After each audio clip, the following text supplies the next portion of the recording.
people don't get what they want is because they don't actually figure out what it is. And the probability that you're going to get what would be good for you, let's say, which would even be better than what you want, right? Because, you know, you might be wrong about what you want easily, but maybe you could get what would really be good for you. Well, why don't you? Well, because you don't try. You don't think, okay, here's what I would like if I could have it. And I don't mean in a way that you manipulate the world to force it to deliver you goods for status or something like that. That isn't what I mean. I mean something like, imagine that you were taking care of yourself like you were someone you actually cared for. And then you thought, okay, I'm caring for this person. I would like things to go as well for them as possible. What would their life have to be like in order for that to be the case? Well, people don't do that. They don't sit down and think, all right, you know, let's figure it out. You've got a life. It's hard, obviously. It's like 3 years from now, you can have what you need. You got to be careful about it. You can't have everything. You can have what would be good for you, but you have to figure out what it is, and then you have to aim at it. Well, my experience with people has been is if they figure out what it is that would be good for them and then they aim at it, then they get it. And it's strange because they don't it's a strange thing. It's not quite that simple because, you know, you may formulate an idea about what would be good for you, and then you take 10 steps towards that and you find out that your formulation was a bit off, and so you have to reformulate your goal. You know, so you're kind of going like this as you move towards the goal. But a huge part of the reason that people fail is because they don't ever set up the criteria for success. And so, since success is a very narrow line and very unlikely, the probability that you're going to stumble on it randomly is 0. And so there's a proposition here, and the proposition is, if you actually want something, you can have it. Now the question then would be, well, what do you mean by actually want? And the answer is that you reorient your life in every possible way to make the probability that that will occur as certain as possible. And that's a sacrificial idea, right? It's like, you don't get everything, obviously, but maybe you can have what you need, and maybe all you have to do to get it is ask. But the asking isn't a whim or today's wish. It's like, you have to be deadly serious about it. You have to think, okay, like, I'm taking stock of myself, and if I was going to live properly in the world, and I was going to set myself up such that being would justify itself in my estimation, and I don't mean as a harsh judge, exactly what is it that I would aim at? Sit on your bed one day and ask yourself, what remarkably stupid things am I doing on a regular basis to absolutely screw up my life? And if you actually ask that question, but you have to want to know the answer, right? Because that's actually what asking the question means. It doesn't mean just mouthing the words. It means you have to decide that you want to know. You'll figure that's out so fast it'll make your hair curl.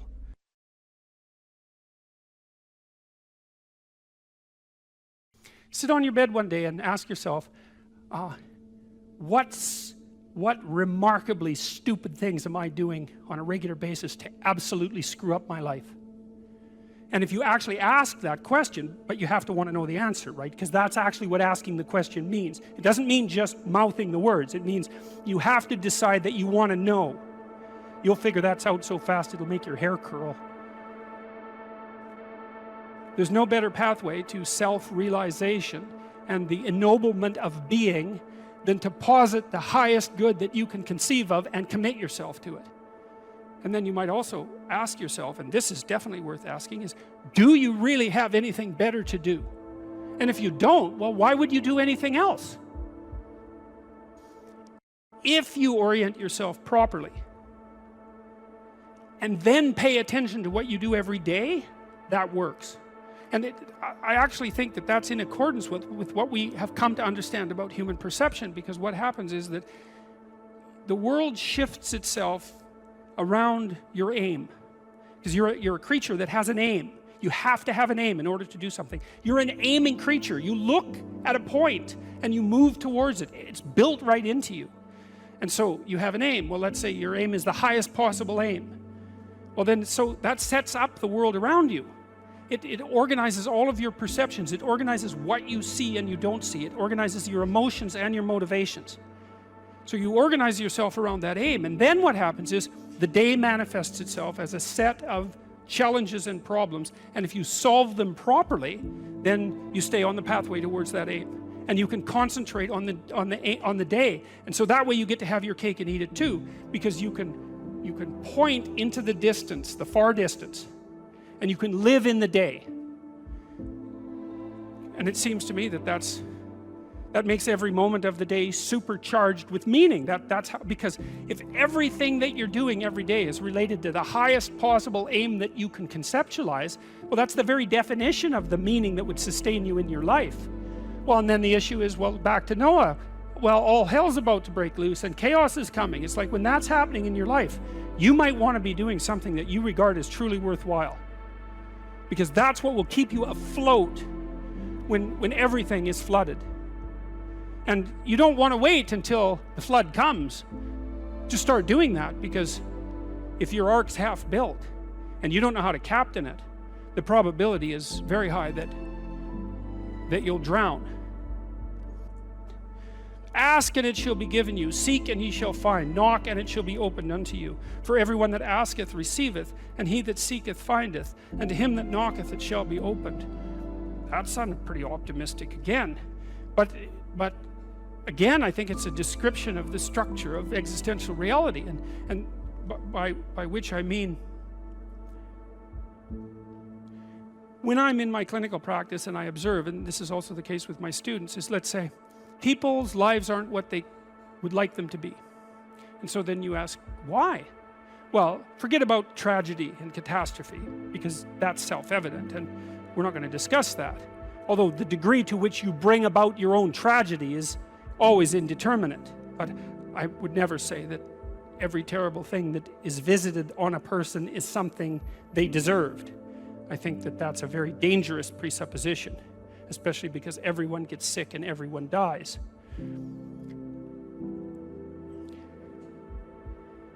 But one of the main reasons that people don't get what they want is because they don't actually figure out what it is. And the probability that you're going to get what would be good for you, let's say, which would even be better than what you want, right? Because, you might be wrong about what you want easily, but maybe you could get what would really be good for you. Well, why don't you? Well, because you don't try. You don't think, okay, here's what I would like if I could have it. And I don't mean in a way that you manipulate the world to force it to deliver you goods for status or something like that. That isn't what I mean. I mean something like, imagine that you were taking care of yourself like you were someone you actually cared for. And then you thought, okay, I'm caring for this person. I would like things to go as well for them as possible. What would their life have to be like in order for that to be the case? Well, people don't do that. They don't sit down and think, all right, let's figure it out. You've got a life. It's hard, obviously. It's like 3 years from now, you can have what you need. You got to be careful about it. You can't have everything. You can have what would be good for you, but you have to figure out what it is, and then you have to aim at it. Well, my experience with people has been if they figure out what it is that would be good for them, and then they aim at it, then they get it. And it's strange because it's a strange thing. It's not quite that simple, because you may formulate an idea about what would be good for you, and then you take 10 steps towards that and you find out that your formulation was a bit off, and so you have to reformulate your goal. So you're kind of going like this as you move towards the goal. But a huge part of the reason that people fail is because they don't ever set up the criteria for success. And so, since success is a very narrow line and very unlikely, the probability that you're going to stumble on it randomly is 0. So there's a proposition here, and the proposition is, if you actually want something, you can have it. Now the question then would be, well, what do you mean by actually want? And the answer is that you reorient your life in every possible way to make the probability that that will occur as certain as possible. And that's a sacrificial idea, right? It's like, you don't get everything. Obviously. But maybe you can have what you need. And maybe all you have to do to get it is ask. But asking isn't a whim or today's wish. It's like, you have to be deadly serious about it. You have to think, okay, like, I'm taking stock of myself. And if I was going to live properly in the world, and I was going to set myself up such that being would justify itself in my estimation, and I don't mean as a harsh judge, exactly what is it that I would aim at? And so the issue is not so much the blindness of others, even though there's as much blindness among others as there is for you. But the issue here, the advice here, the description here is, you should be concerned about what's interfering with your own vision first, and you should leave other people the hell alone in relationship to that. And so if your mode of being in the world is, if you would just act better, things would improve for me, or if you identify the evil and the catastrophe as something that's outside, that someone else needs to fix, or that someone else is responsible for, then you're not going to fix that, and you're going to remain blind to the things that you're doing and not doing that make things not go well. And so it's just better to think, all right, I'm probably blind in many, many ways, and maybe there are some ways that I could rectify that, because it's highly probable that you're blind in all sorts of ways. I mean, in fact, it's virtually certain. And so it's just more useful to think, how is it that I'm wrong in this situation?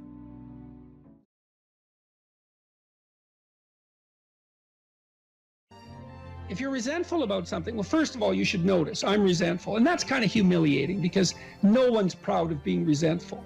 It's a shameful emotion. Well, so then why are you resentful? Well, there's only two reasons as far as I've been able to tell. One is that you're allowing yourself to be taken advantage of, or you're being taken advantage of. Sometimes you're not allowing yourself. Sometimes you're a child being abused by their uncle. You're not allowing yourself. You can't do anything about it. You're resentful because you're being taken advantage of, or because you're immature. It's one of those two things. Figure out which it is, and then take the steps necessary to address it. Living a life without resentment is a great goal.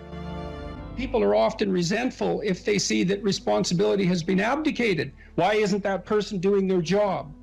It's like, well, hey man, step in at your workplace, in your family.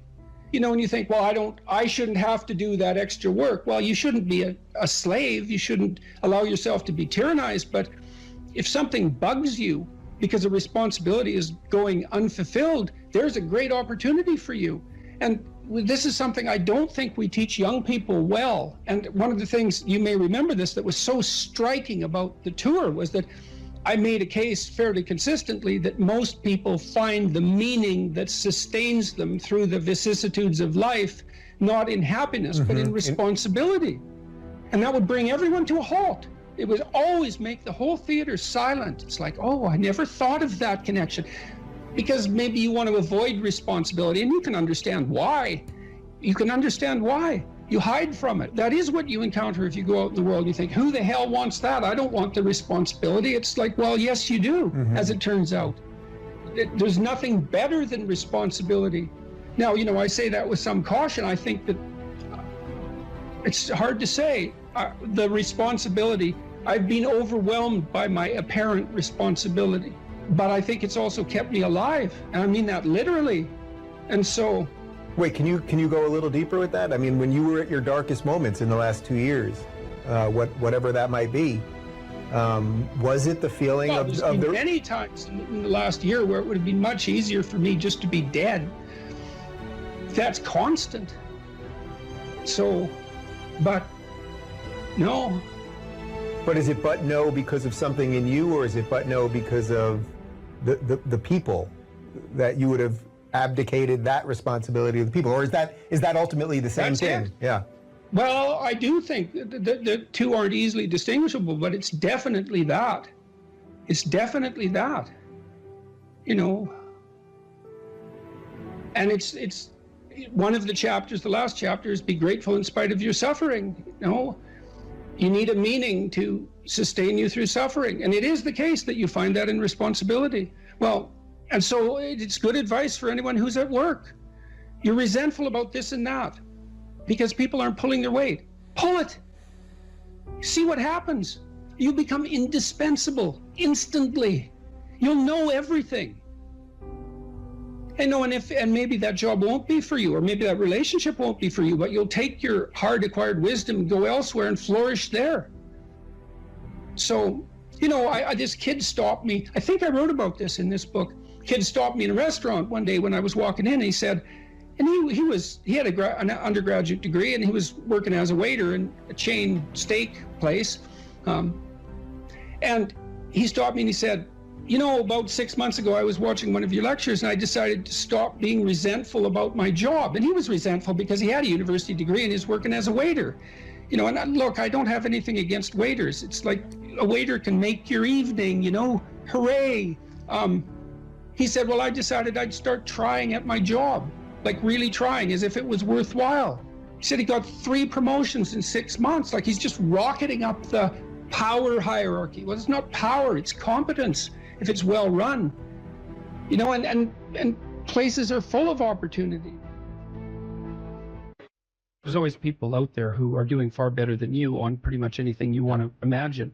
And if all you're doing is seeing yourself in their reflected light, let's say, then it's going to be pretty damn dismal. But it's not a good comparison because, well, first of all, there's danger in just comparing yourself to others, period, because they're not you. And God only knows what struggles they had to undertake to get to where they were, or what burdens they're currently carrying that you're not aware of. But you can certainly contrast yourself with yourself. And that's a lot better. It is the only way. Well, it's also the only way of really measuring anything approximating proper improvement. You can actually tell when you're a little better than you were yesterday. Right.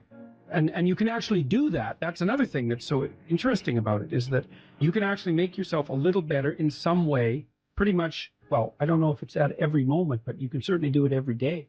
Let's say you want to become who you could be in the fullest sense. So let's say you're someone who's going to solve some serious problems. Okay, the first thing you have to do is admit to the seriousness of the problems. That's no joke. And so the first thing is just the terror of the problem itself. And that's enough to paralyze me. And that's the Hydra, that's the Gorgon with the head of snakes. It'll paralyze and turn you to stone. That's the basilisk in the Harry Potter series. You look at it and it turns you to stone and lurks underneath everything, right? And it's malevolence and tragedy. And so there's that. And then the next is, well, you're going to take responsibility for that? You're really going to do that, are you? That's a hell of a load, man. And so it's daunting to even consider that. And then there's the discipline and responsibility that necessitates, which is also daunting. It's like, oh my God, the problem's that serious. I'm really going to have to get my act together in order to not contribute to it, much less solve it. And so the problem is terrible. And then the solution is daunting. But the upside of that is like, well, there isn't anything better to have than a problem that's worth solving, like that's really worth solving. Right. And so the more of that you take on, the more you have a reason to get out of bed in the morning, no matter what. Like, I'm getting up, I'm trudging forward. Doesn't matter what I'm suffering from. I've got things that need to be done. They're necessary. And that gives you that sense of purpose that is the antidote to bitterness. Okay, well, let's say you want your life to be meaningful. It's like, okay, then what you do matters. It actually matters. Or how starting to clean up the room changed their life. That's quite fun because it's something I always tell people to do instead of going out and protesting. Jesus, I just can't stand Cleaning up that. the room? Yeah. Meaning? Well, my sense is that if you want to change the world, you start from yourself and work outward because you build your competence that way. It's like, I don't know how you can go out and protest the structure of the entire economic system if you can't keep your room organized. Well, I made a video which was called Message to Millennials, where it was called How to Change the World Properly. A bit of on the pretentious side, I suppose, but I was trying to produce something that was a counterposition to this idea that what you should do is go out and fix up other people. You know, that's just not right. There's a New Testament line about that, something about, you know, not worrying too much about the log in your neighbor's eye, or about the speck in your neighbor's eye when you have a log in your eye. What would the world be like if people stopped avoiding the things they knew they should do? You know, because the question is, how much are we contributing to the fact that life is an existential catastrophe and a tragedy? How much is our own corruption contributing to that? That's a really worthwhile question. The things you leave undone because you're angry, you're resentful, you're lazy, you have inertia. Well, you consult your conscience and it says, well, you know, that place over there could use a little work. It's the same as working on yourself, and so you clean that up because you can. And then things are a little clearer around you. And you're a little better off because you've practiced a bit. And And so you're a little stronger, and then something else manifests itself and says, well, maybe you could like take a crack at fixing me up too. So you decide to do that, and then that gets a little bit more pristine, you know, and soon, and it's humble because you're not exceeding your domain of competence. You know, it's like, don't be fixing up the economy, 18-year-olds. You don't know anything about the economy. It's a massive, complex machine beyond anyone's understanding, and you mess with it at your peril. So, and can you even clean up your own room? No. Well, you should think about that. You should think about that. There's this old story in King Arthur where the knights go off to look for the Holy Grail, which is either the cup that Christ drank out of at the Last Supper, or the cup into which the blood that gushed from his side was poured when he was crucified. The stories vary, but it's basically a holy object, like the phoenix in some sense, that's a representation of transformation. So it's an ideal, and so King Arthur's knights, who sit at a round table because they're all roughly equal, go off to find the most valuable thing, and where do you look for the most valuable thing when you don't know where it is? Well, each of the knights looks at the forest surrounding the castle and enters the forest at the point that looks darkest to him. And that's a good thing to understand, because the gateway to wisdom and the gateway to the development of personality, which is exactly the same thing, is precisely through the portal that you do not want to climb through. And the reason for that's actually quite technical. This is a Jungian presupposition too, is that, well, there's a bunch of things about you that are underdeveloped, and a lot of those things are because there's things you've avoided looking at because you don't want to look at them, and there's parts of you you've avoided developing because it's hard for you to develop those parts. And so it's by virtual necessity that what you need is where you don't want to look, because that's where you've kept it. And so, and that's why there's, you know, an idiosyncratic element of it for everyone. Your particular place of enlightenment and terror is not going to be the same as yours, except that they're both places of enlightenment and terror. So they're equivalent at one level of analysis and different at another. So anyways, back to fiction and what it does. It distills truth, and it produces characters that are composites. And the more they become composites, the more they approximate a mythological character. And so they become more and more universally true and more approximating religious deities. But the problem with that is they become more and more distant from individual experience. And so with literature, there's this very tight line where you need to make the character more than merely human, but not so much of a god that, you know, one of the things that happened to Superman in the 1980s, Superman started out, he's got a heavenly set of parents, by the way, and an earthly set of parents, and he's an orphan like Harry Potter. Very common theme is that when Superman first emerged, he could only jump over buildings, you know, and maybe he could stop a locomotive. But by the time the 1980s rolled around, like, he could juggle planets and, you know, swallow hydrogen bombs, and, you know, he could do anything. Well, people stopped buying the Superman comics because how interesting is that? It's like something horrible happens and Superman deals with it. And something else horrible happens and Superman deals with it. And it's like, that's dull. He turned into such an archetype. He was basically the omniscient, omnipresent, omnipotent God, and that's no fun. It's like God wins, and then God wins again, and then again God wins, and, you know. So then they had to weaken him in different ways with kryptonite, you know. So green kryptonite kind of made him sick, and red kryptonite, I think, kind of mutated him, if I remember correctly. And anyways, they had to introduce flaws into his character so that there could be some damn plot. And that's something to think about, you know. There's a deep existential lesson in that your being is limited and flawed and fragile. You're like the genie, which is genius in the little tiny lamp, you know, this immense potential, but constrained in this tiny little living space, as Robin Williams said when he played the genie in Aladdin. But the fact that you have limitations means that the plot of your life is the overcoming of those limitations, and that if you didn't have limitations, well, there wouldn't be a plot, and maybe there would be no life. And so that's part of the reason why perhaps you have to accept the fact that you're flawed and insufficient, and live with it and consider it a precondition for being. It's at least a reasonable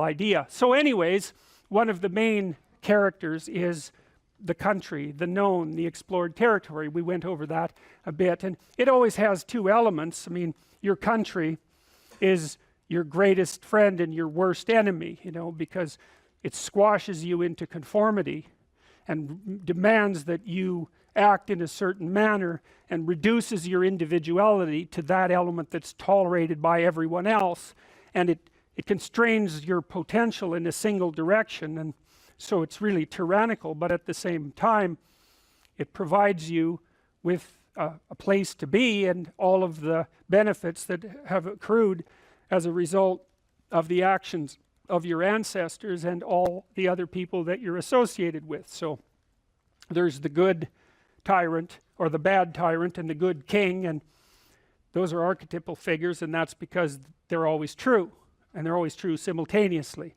you know, which is partly why I object to the notion of the patriarchy, because it's a it's the what do you call that? It's the apprehension of a mythological trope, which is that of the evil tyrant, without any appreciation for the fact that the archetype actually has two parts, and the other part is the wise king. And you know, you can tell an evil tyrant story about culture, no problem, but it's one-sided, and that's very dangerous, because you don't want to forget all the good things that you have while you're criticizing all the ways that things are in error.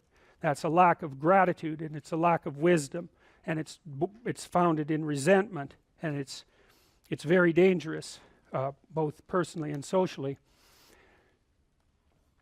I told you that Captain Hook is a tyrant because he's got this crocodile chasing him, and the crocodile has a clock in its stomach, and that's death. It's like, obviously, right? Tick, tick, tick, tick. And it's a crocodile, and it's under the water, and it's already got a taste of him, so he's being chased around by death, and that makes him terrified and resentful and cruel and bitter, and so he's a tyrant. And he wants to wreak havoc everywhere. And then Peter Pan, of course, looks at Captain Hook and thinks, why the hell should I grow up and to be a tyrant and sacrifice all the potential of childhood? And the answer to that is, the potential sacrifices itself if you don't utilize it as you mature, and you just end up a 40-year-old lost boy, which is a horrifying thing to behold. It's almost as if you're the corpse of a child, the living corpse of a child, because who the hell wants a 6-year-old, 40-year-old? You're a little on the stale side by that point, and not the world's happiest individual. So, you know, your potential is going to disappear because you age anyways, and so you might as well shape that potential in a particular direction and at least become something, no matter how limited, rather than nothing. So, you know, Peter Pan, that's a great story. It's a great mythological story. So, well, so let's talk about tyrants. Well, not only are they mythological figures, but they exist, and they tend to be deified. I mean, Stalin was, for all intents and purposes, God the Father in Soviet Russia, although he was pretty much only the worst elements of Old Testament God, who was, you know, constantly smiting people and wiping out populations and doing all sorts of things that seemed to be quite nasty. But nonetheless, you know, people worshipped him in many ways, and he's a representation of just exactly what goes wrong when things really go wrong, when people stop paying attention and when they all lie. Because one of the things that characterized the communist state was that no one ever got to say anything they actually believed, ever. And that was partly because 1 out of 3 people was an informer, which meant if you had a family of 6 people, 2 of them were informing on the government about you, and that included your own children. And if you were an informer, you were often amply rewarded by the state, so that if you lived in an overcrowded apartment building with 3 families in the same flat, and you informed on, you know, the woman down the hall that you didn't like, she got shipped off to the old concentration camp, and you got her apartment. And so that was a lovely society, and it only killed about 30 million people between 1919 and 1959. So that's what happens when the archetypal structure gets tilted badly, when people forget that they have a responsibility to fulfill as citizens, as awake citizens who are capable of stating the truth, and the archetype shifts, so there's nothing left of the great father except the tyrant. And let's not have that happen. I mean, the one on the right is really interesting, because consciously or unconsciously, you know, there's Stellan surrounded by what is for all intents and purposes fire. You know, he looks like Maleficent in Sleeping Beauty when she shows up at Aurora's christening. You know, she puts her arms up in the air and green fire surrounds her. It's like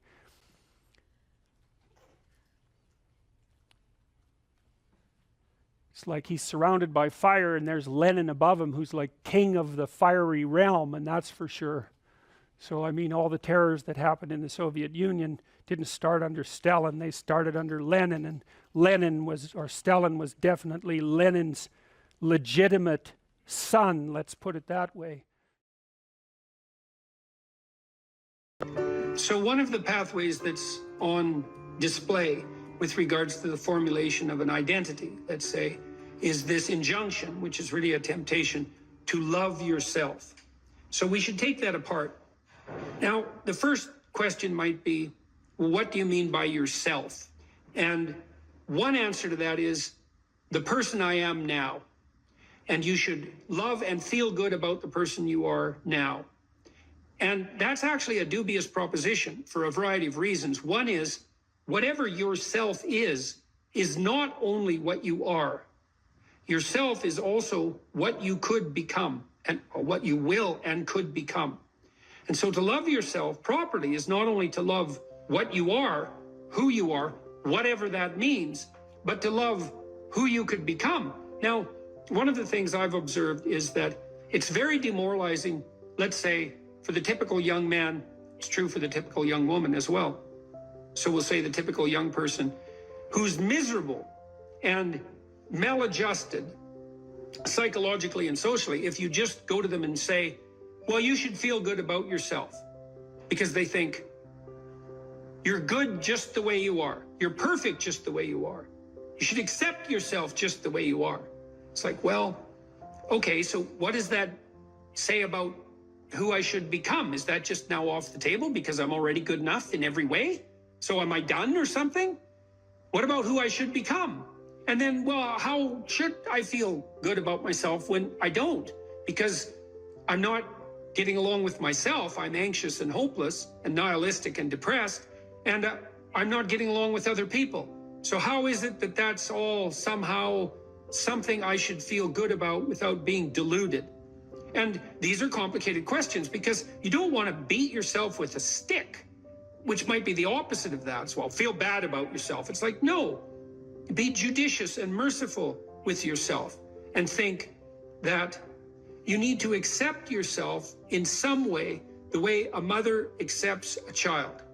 But the maternal spirit is not the only spirit that governs the love that a child requires properly. You have the paternal spirit of encouragement as well, which is, well, we need to shelter and protect you and to provide for your security the way you are, but you could be a lot better and should be, and I have faith that you could be, which is the love that I'm delivering to what you're becoming rather than what you are.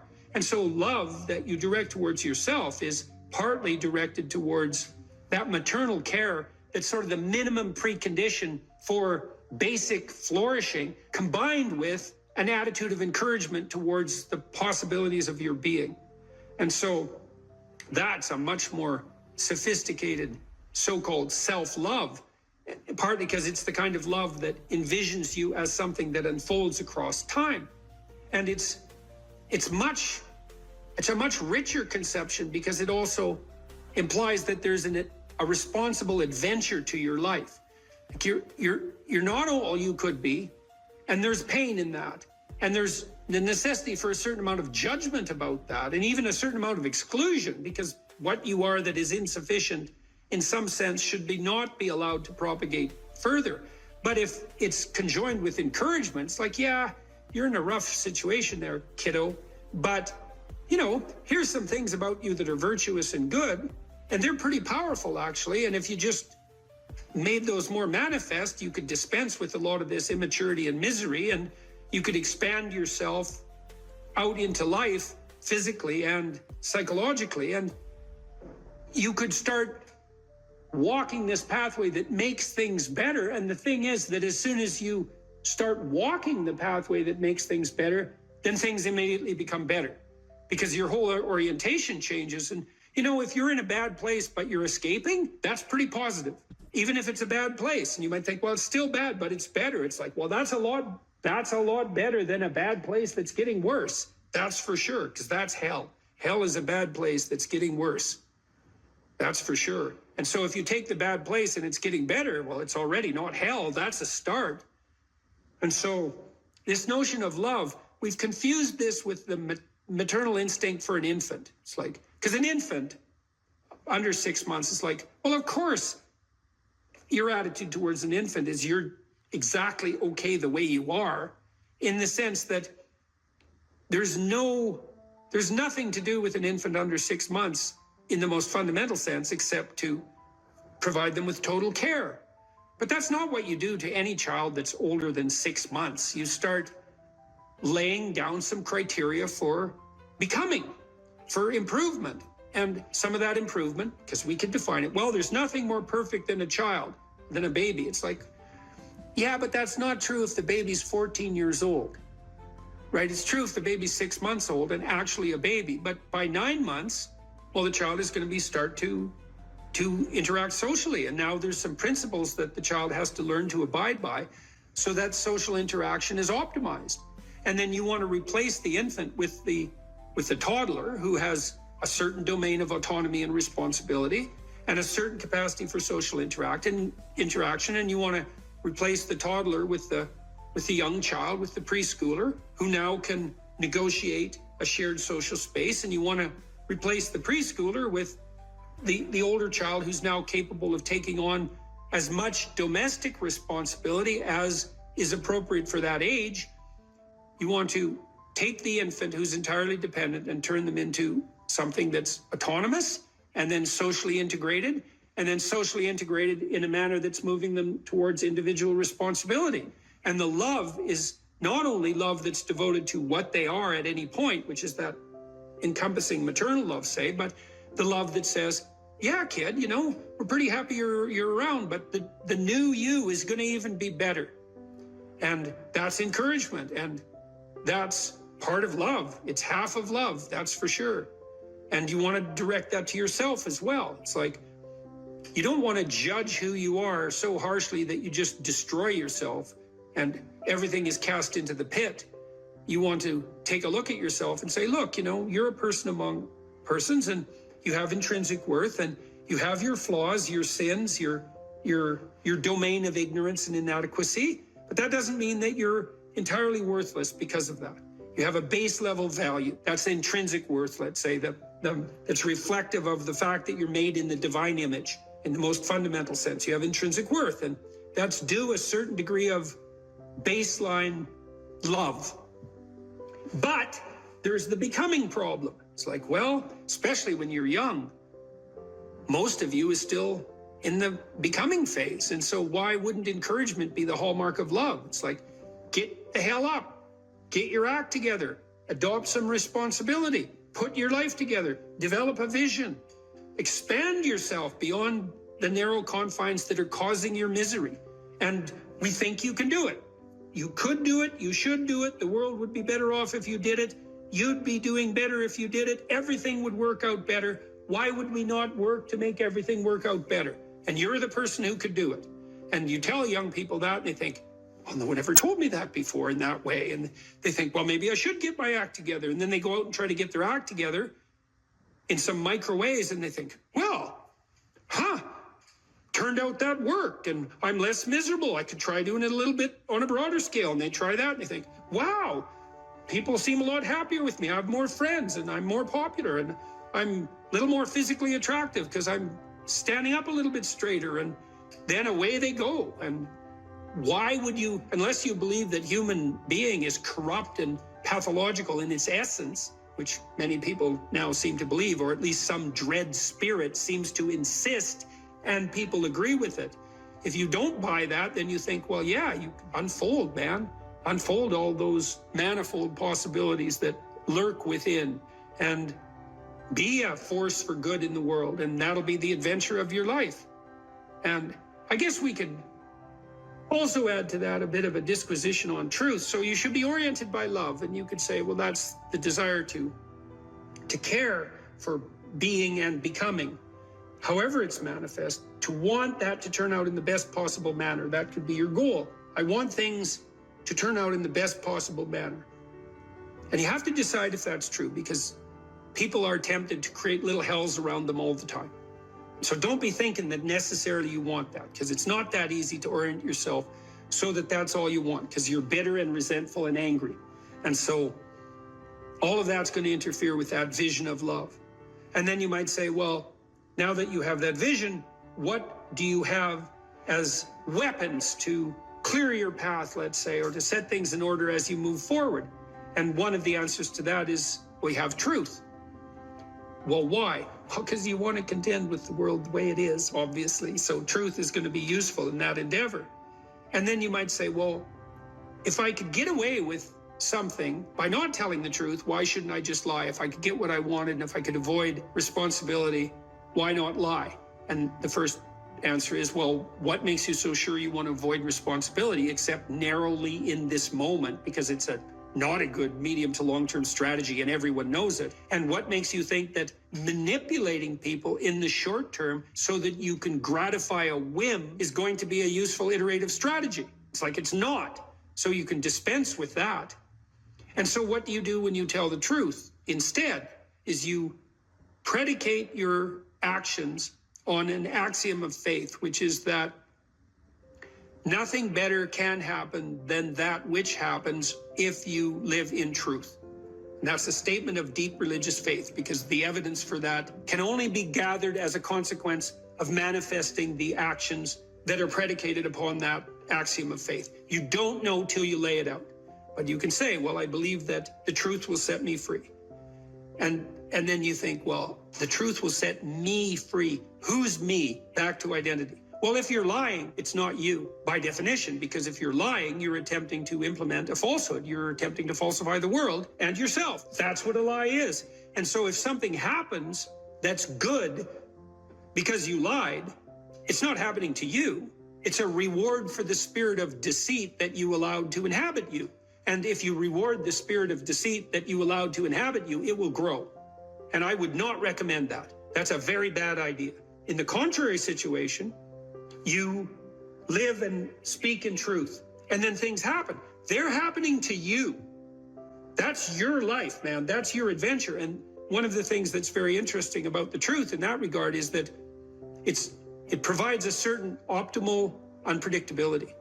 You know, if you're talking to someone, you think maybe you're being interviewed, or maybe you're having a discussion with someone, you think, I'd like to impress this person. It's like now you have a little vision of what the instrumental outcome of the conversation could be, so that it reflects positively on some narrow conception of a desired future state. I want this person to be impressed with me, so I'm only going to say things they want to hear and that sound impressive. That's all lies. It's like, well, maybe you'll get that result, but it won't be what you want, because it's predicated on a falsehood. Instead, you could just have a conversation with the person, like a real conversation. It's like, what do you think? Here's what I think. Do you like it or not like it? It's like, well, I don't know if you like it or not like it. It's like, we can talk about that and why, but it's still what I think. And that doesn't mean it's right, but it's what I think. Well, then you lay that out, and then what happens to you is what happens to you. And then it's unpredictable, because imagine you're speaking deceitfully and instrumentally. You want something from someone.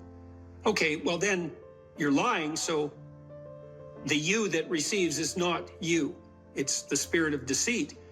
And it's also, you're instrumental because you think that that narrow vision is optimal, even though it requires deceit. You can just throw that away and you can say, well, I'm going to say what I think, carefully and judiciously, feeling out the words, and then I'm going to accept whatever happens, no matter how unpredictable. And then what you'll find is that's where you have adventure.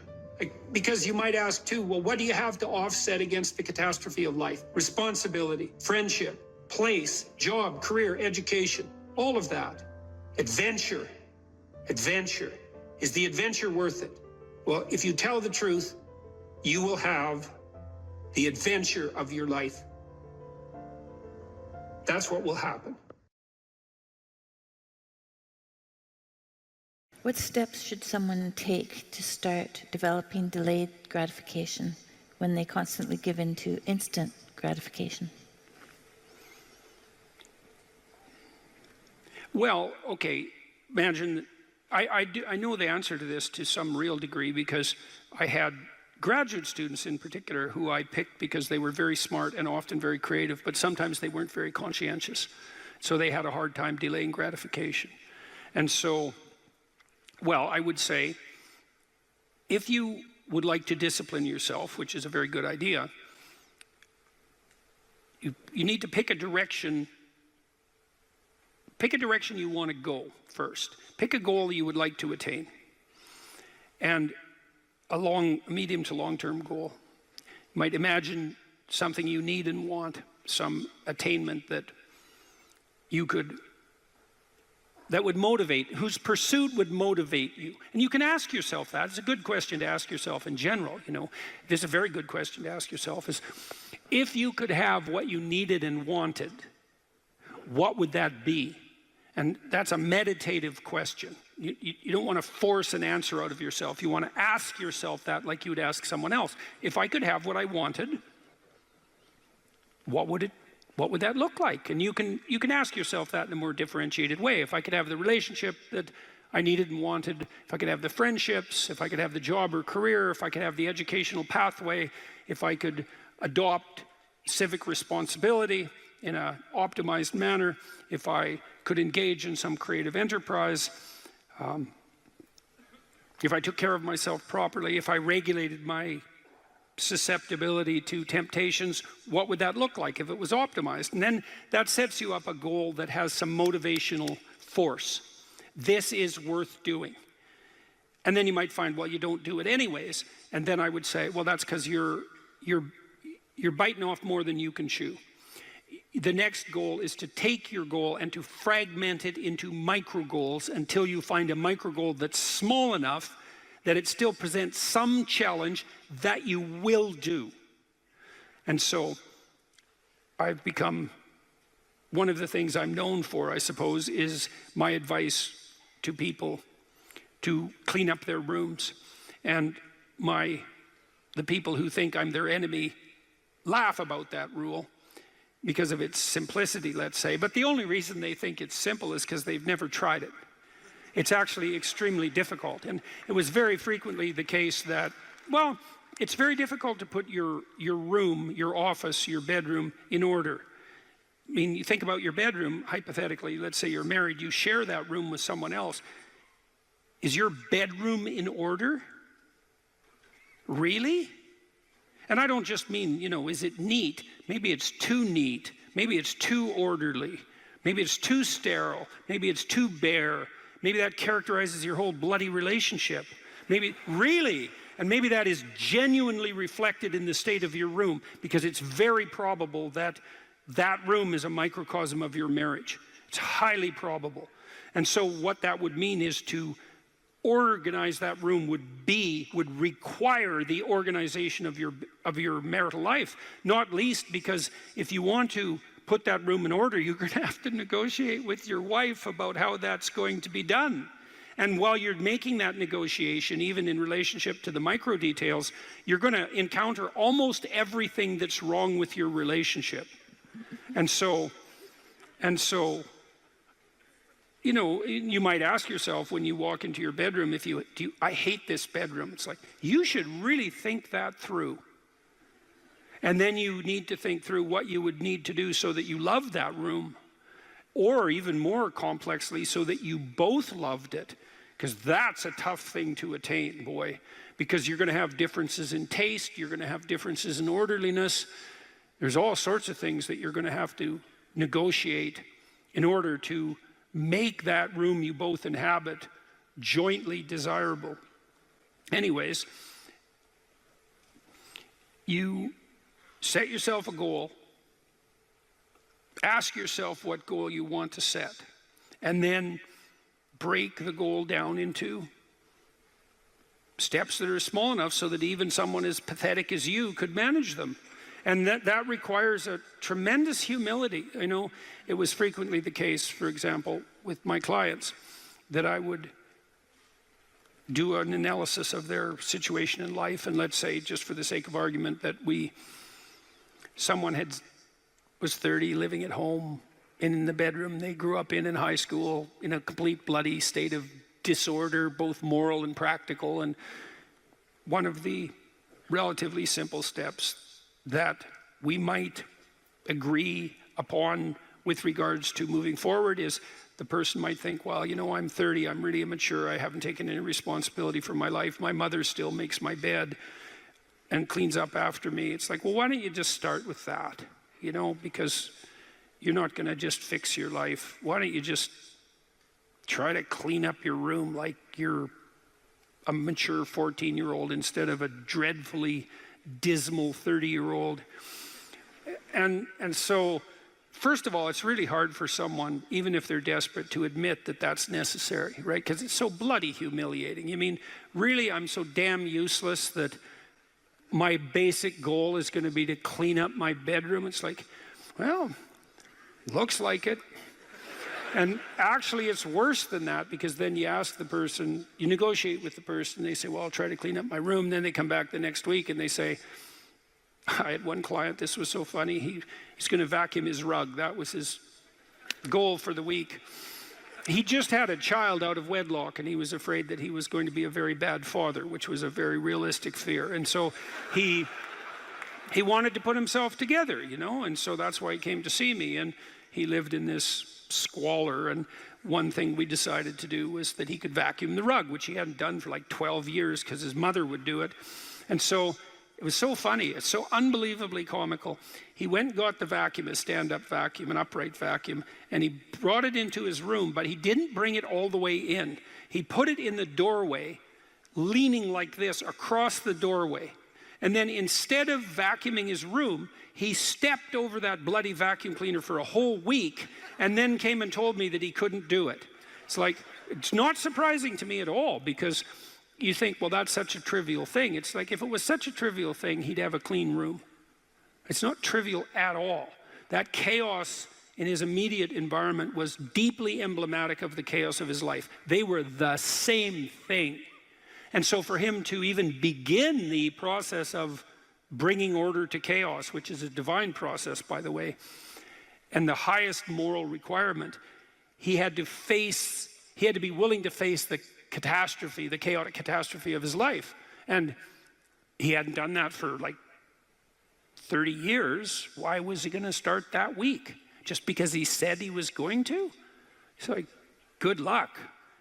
So what you do as a therapist in that situation is you just make the task smaller until you find a task so small, but still moving forward, that the person will do. So I might have said, I don't remember the particulars of the situation, I might have said, well, do you think you can get that vacuum cleaner, do you think you could move it out of the doorway into your room?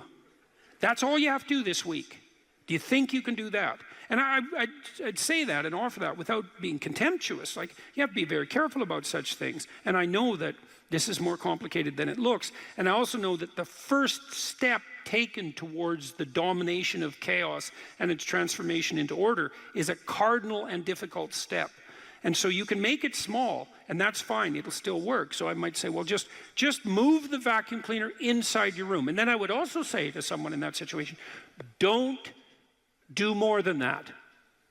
If the agreement that you've made with me and with yourself is that that's enough, abide by the contract that you've written with yourself and allow yourself to be grateful for the fact that you had the courage to take even a single step forward.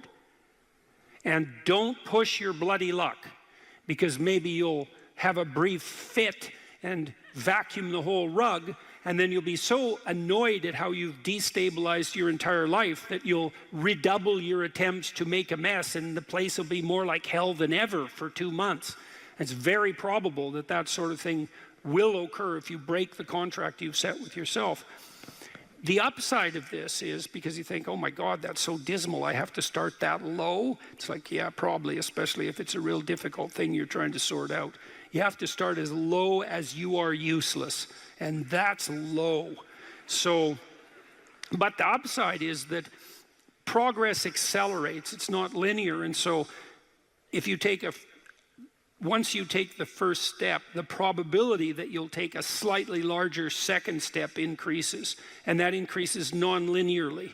And so once you get the ball rolling, so to speak, once you start pushing the rock uphill, you can do it faster and faster. And so even if you have to start in a very humiliating manner, that doesn't mean that's where you'll end. One of the things that Tammy and I learned to do, and this was a consequence of me being trained as a behavior therapist, is, you know, we'll just take an example that maybe I was trying to learn how to compliment her when she dressed nicely.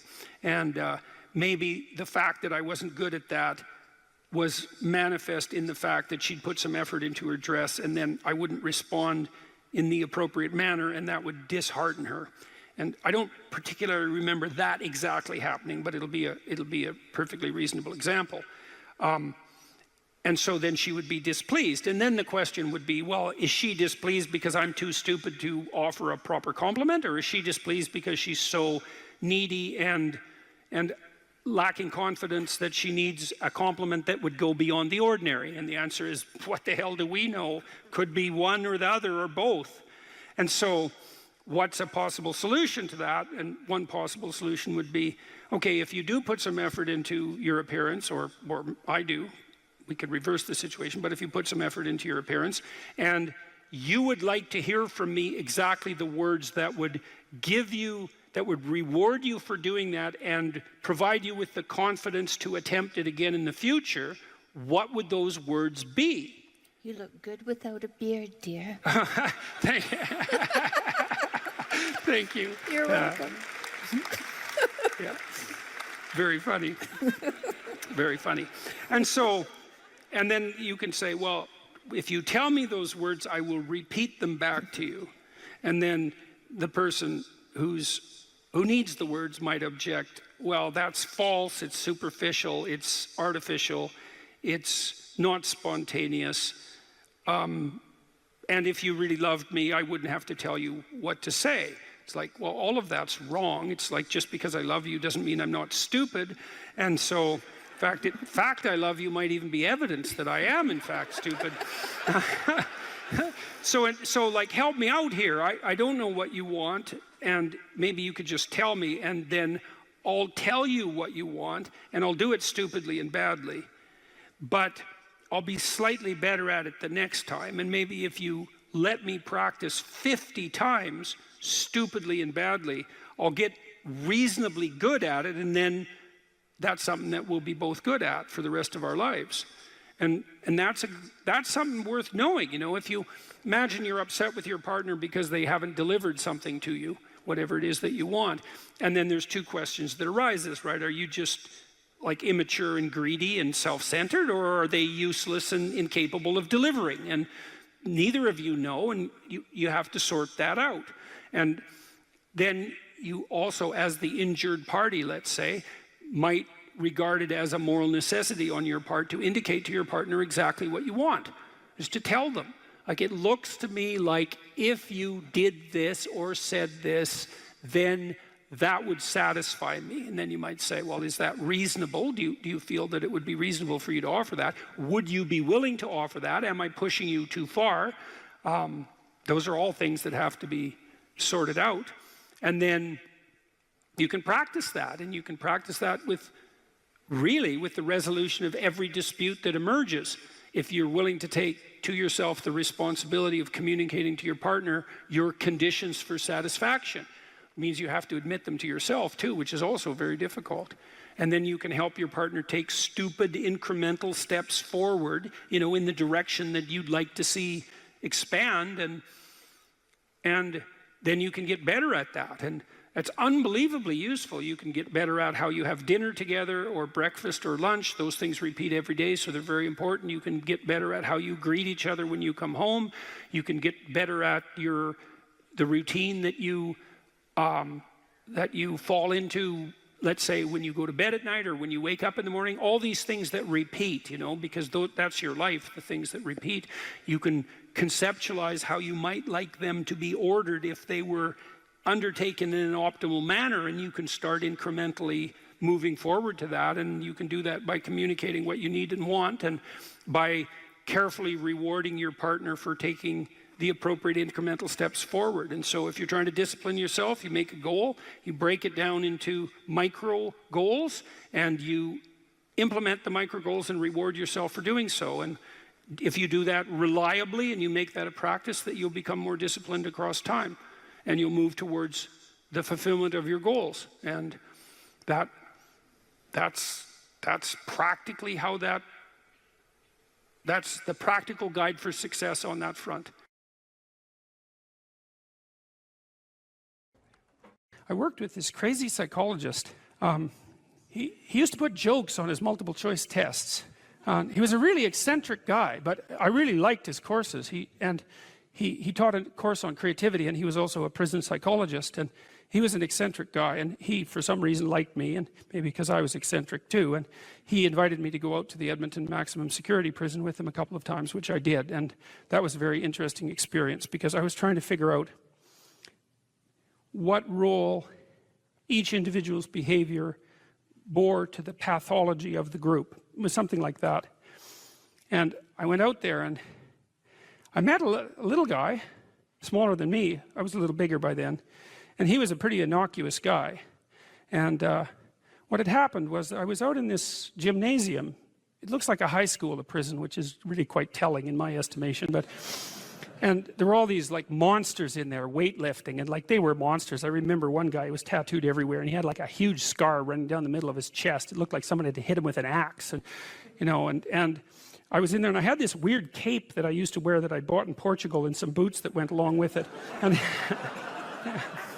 yeah, it was like an 1890s Sherlock Holmes cape, and it was really like it was from the 1890s, because this little village was up on a hill. It was a walled city on a hill, and they sold these things, and I don't think they'd changed the style since 1890, and so I thought they were really cool, and so I was wearing that, which wasn't perhaps the most conservative garb to don if you're going to go to a maximum security prison. So anyways, I was in the gymnasium, and the psychologist left.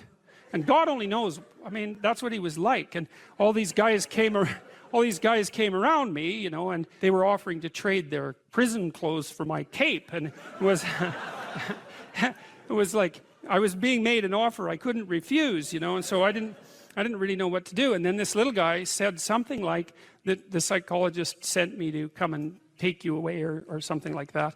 And so I thought, well, better this little guy than all these monsters. So we went outside the gym through some doors, like school doors. We went outside the gym into the exercise yard, I guess, and we were wandering along, and he was talking to me, and he seemed like a kind of an innocuous guy. And then the psychologist showed up at the door and motioned us back, okay? And so, which was kind of a relief. And so I went into his office, and he said, you know that guy that you walked out in the yard with? And I said, yeah. He said, he took 2 cops one night, and he had them kneel down, and while they were begging for their lives, he shot them both in the back of the head.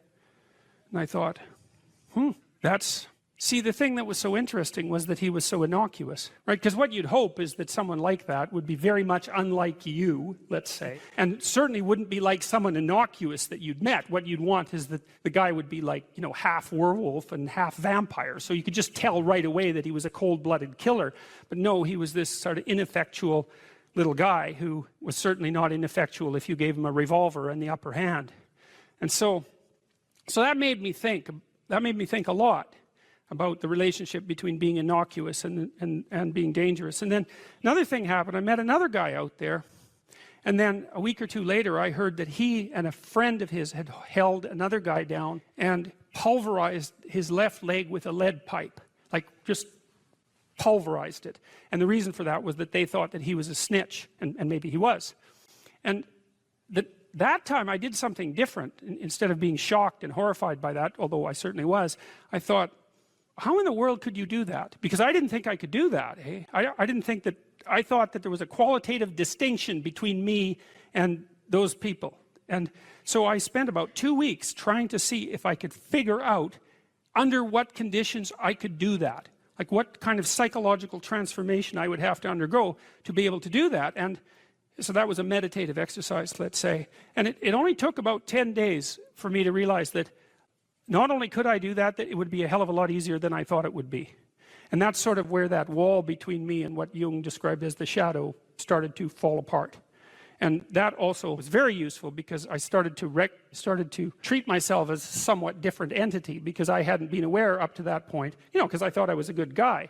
And there's no reason for me to think that, because you're not a good guy unless you've really made a bloody effort to be a good guy. You're just not. It's not easy. And so you're probably a moderately bad guy.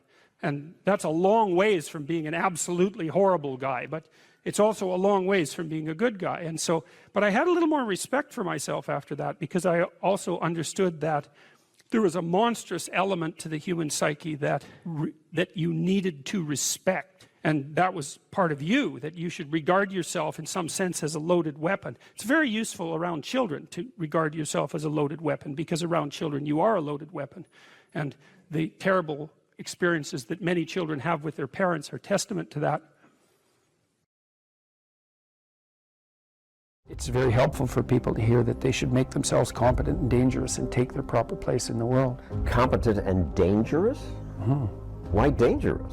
Because it's the alternative to being weak. And weak is not good. The people who shoot up the high schools, they're weak. They're weak. How is it good to be dangerous? Because it makes you formidable. And life is a very difficult process. And you're not prepared for it unless you have the capacity to be dangerous. That doesn't mean that you should be cruel. It doesn't mean any of that. There's a statement in the New Testament, the meek shall inherit the earth.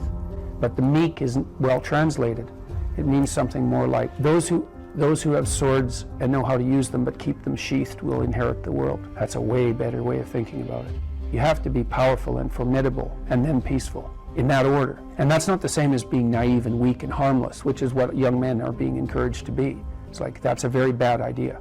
It's a very bad idea. Because naive, weak, and harmless means that you can't withstand the tragedies of life. You can't bear any responsibility. You'll end up bitter. And when you get bitter, then you get dangerous. But one thing I'm not getting, there's a big difference between letting people do something for themselves and saying men should be dangerous. By dangerous, that implies I should be ready to threaten someone, to hurt somebody. No, you should be capable of it. But that doesn't mean you should use it. There's nothing to you otherwise. Like if you're not a formidable force, there's no morality in your self-control. If you're incapable of violence, not being violent isn't a virtue. People who teach martial arts know this full well, right? If you learn a martial art, you learn to be dangerous, but simultaneously you learn to control it. Both of those come together. And the combination of that capacity for danger and the capacity for control is what brings about the virtue. Otherwise you confuse weakness with moral virtue. I'm harmless, therefore I'm good. It's like, no. That isn't how it works. That isn't how it works at all. If you're harmless, you're just weak. And if you're weak, you're not going to be good. You can't be, because it takes strength to be good. It's very difficult to be good. People are afraid of the truth because often if you reveal it, it causes conflict in the moment. Telling the truth is definitely an adventure. Seeking for sure, but also telling. Another way of going about it is to just say what you think and see what happens. That's an adventure, because you don't know what the outcome is going to be. So, look, there's this old idea that it's necessary to have faith in the truth. And so here's a way of thinking about that. Someone asks you a question, and you might think, well, here's the outcome I want, and so here's how I'm going to answer that question. So that's one way of approaching it. But another way of approaching it is, you ask me a question, I'm going to think about the answer, and I'm just going to tell you what I think. And it doesn't matter what the outcome is, because I'm willing to see what the outcome will be, predicated on the idea that there isn't a better outcome than the one that truth produces. Even if it's harsh and terrible in the short term, and sometimes it is, it's like there isn't a better way of doing it. Now, you might say, well, how do you know that? And the answer is, well, I don't know that. That's why it's an article of faith, because I believe, and I believe this deeply, the being that you produce as a consequence of telling the truth is good, by definition, even though it's harsh and often uncomfortable, because you get in trouble. One of the things that I've really learned recently, or learned to articulate better, is that there's a very tight relationship between aspiration and responsibility. The first question might be, do you need to aspire to something? And the answer is, well, yes, because you have to do something. If you just sit there, you'll die. You can't just sit there. You have to go act out in the world. Okay, so act towards what? Well, that's whatever your aspiration is. You have to have an aim. Okay, well, what should the aim be? Well, it should be something worth doing, let's say. Why do something that you don't feel is worth doing? What do you think's worth doing? Well, if you watch other people and you judge when they're doing something worthwhile, you usually judge them positively if you see that they're taking responsibility, at least for themselves. But do you want to be completely useless so other people have to take care of you? That's pretty pathetic. And maybe you could get your act together so you're taking care of yourself and your family. And maybe you could even do better than that and take care of yourself and your family and your community. Well, good for you. That's responsibility, and that's an aim. Well, here's one of the things that's cool about that, is that your life doesn't have meaning without aspiration or an aim. Okay, so you need a hierarchy of values. There's got to be something at the top. It's got to be something important. If you don't have that, your life doesn't have any meaning. So if you criticize the hierarchy, or even the idea of hierarchy, you destroy the idea of aspiration, and then people have nothing. Well, that's not helpful. People are built for a struggle and they're built for a weight, and you want to take on a heavy burden voluntarily. See if you can put yourself together.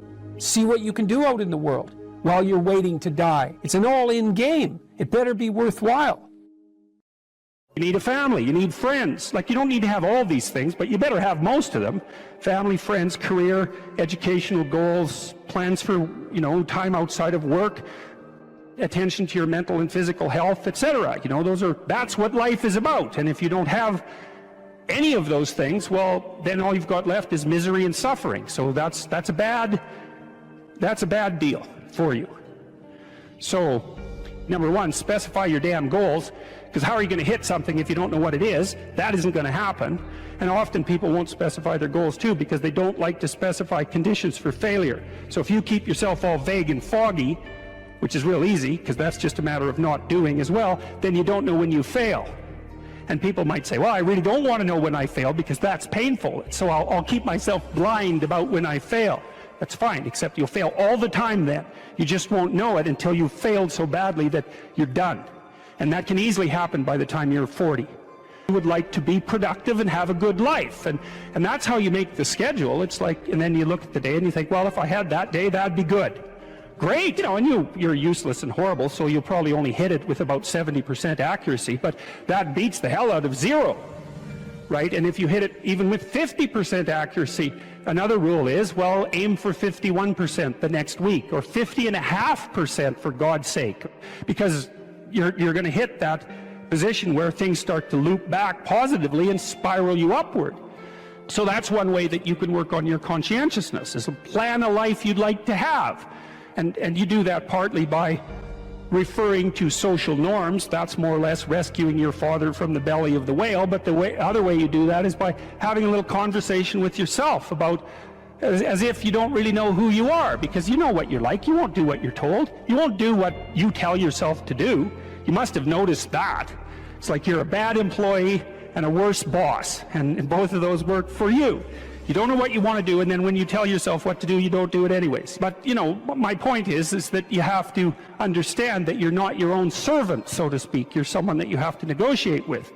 And you're someone that you want to present the opportunity of having a good life to. And that's hard for people, because they don't like themselves very much.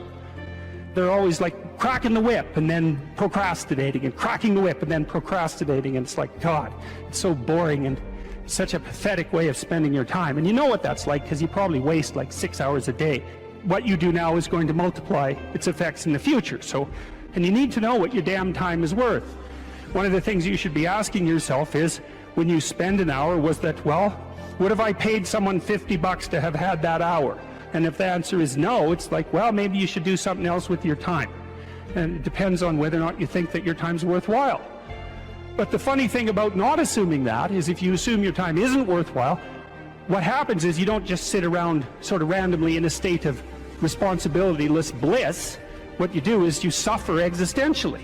Someone who is incapable of cruelty is a higher moral being than someone who is capable of cruelty. And I would say, and this follows Jung as well, that that's incorrect, and it's dangerously incorrect, because if you are not capable of cruelty, you are absolutely a victim to anyone who is. And so part of the reason that people go watch anti-heroes and villains is because there's a part of them crying out for the incorporation of the monster within them, which is what gives them strength of character and self-respect, because it's impossible to respect yourself until you grow teeth. And if you grow teeth, then you realize that you're somewhat dangerous, or maybe somewhat seriously dangerous, and then you might be more willing to demand that you treat yourself with respect and other people do the same thing. And so that doesn't mean that being cruel is better than not being cruel. What it means is that being able to be cruel and then not being cruel is better than not being able to be cruel. Because in the first case, you're nothing but weak and naive. And in the second case, you're dangerous, but you have it under control. And you know, a lot of martial arts concentrate on exactly that as part of their philosophy of training. It's like, we're not training you to fight. We're training you to be peaceful and awake and avoid fights. But if you happen to have to get in one, and I guess the philosophy also is that if you're competent at fighting, that actually decreases the probability that you're going to have to fight, because when someone pushes you, you'll be able to respond with confidence, and with any luck, and this is certainly the case with bullies, with any luck, a reasonable show of confidence, which is very much equivalent to a show of dominance, is going to be enough to make the bully back off. And so the strength that you develop in your monstrousness is actually the best guarantee of peace. And that's partly why Jung believed that it was necessary for people to integrate their shadow. And he said that was a terrible thing for people to attempt, because the human shadow, which is all those things about yourself that you don't want to realize, reaches all the way to hell. And what he meant by that was, it's through an analysis of your own shadow that you can come to understand why other people are capable, and you as well, of the sorts of terrible atrocities that characterized, let's say, the 20th century. And without that understanding, there's no possibility of bringing it under control. When you study Nazi Germany, for example, or you study the Soviet Union, particularly under Stalin, and you're asking yourself, well, what are these perpetrators like? Forget about the victims, let's talk about the perpetrators. The answer is, they're just like you. And if you don't know that, that just means that you don't know anything about people, including yourself. And then it also means that you have to discover why they're just like you. And believe me, that's no picnic. So that's enough to traumatize people, and that's partly why they don't do it. And it's also partly why the path to enlightenment and wisdom is seldom trod upon, because if it was all a matter of following your bliss and doing what made you happy, then everyone in the world would be a paragon of wisdom. But it's not that at all. It's a matter of facing the thing you least want to face. What has been your experience with dealing with these men who have these nice guy tendencies, who can't stand up for themselves, who their moms raised them to be this type of anti-man?